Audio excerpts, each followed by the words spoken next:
Voyons à présent quelques sources d'informations en usage aujourd'hui. La radio. Vous en avez au moins une à la maison. Combien de stations sont accessibles en haute qualité à votre domicile?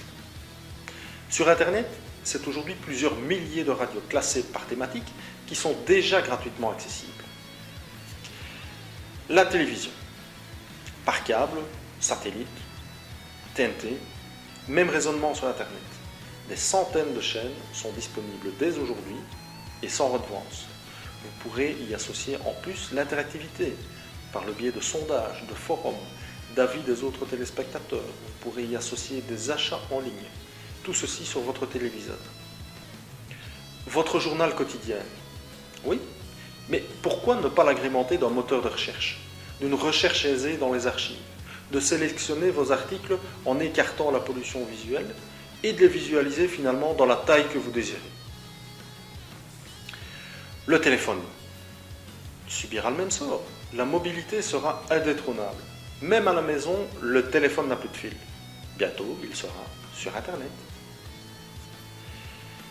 Je vous laisse le soin d'analyser les autres médias, mais cela vous amènera au même constat. Internet occupe le terrain et chaque jour davantage. Bien sûr, l'interface peut continuer à exister. Regardez, une grande production en 3D sera toujours plus agréable sur votre télévision grand écran que sur un écran d'ordinateur. Mais le support de la communication sera l'Internet. Tout cela est maintenant disponible sur votre ordinateur et tantôt dans votre poche, dans une petite boîte de 4 cm sur 10, votre téléphone portable. L'interaction sera encore plus forte, car si on considère normal un délai de réponse de quelques heures à un courrier électronique, nous n'attendons en général pas plus de quelques minutes pour espérer une réponse par texto ou SMS.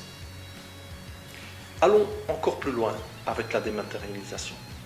Imaginez rouler en voiture ou dans le train et disposer en permanence d'informations ou de services sans aucun câble. Ce n'est pas de la science-fiction, c'est déjà possible et utilisé aujourd'hui. On en arrive à percevoir l'Internet comme abstrait et naturel. De quoi s'agit-il vraiment?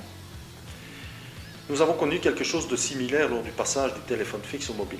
Cet affranchissement du lien physique qu'est le câble permet une autre perception et une autre utilisation du média.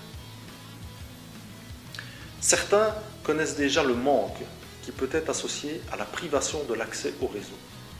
Comment réaliser certaines actions sans disposer d'Internet? Alors, autant agir dès aujourd'hui et étudions les possibilités qui s'offrent à nous pour être plus performants. Eh bien, je vous invite à les découvrir en vous inscrivant sur le site www.utiliser-internet.com. J'espère vous rencontrer tout bientôt. Merci, au revoir.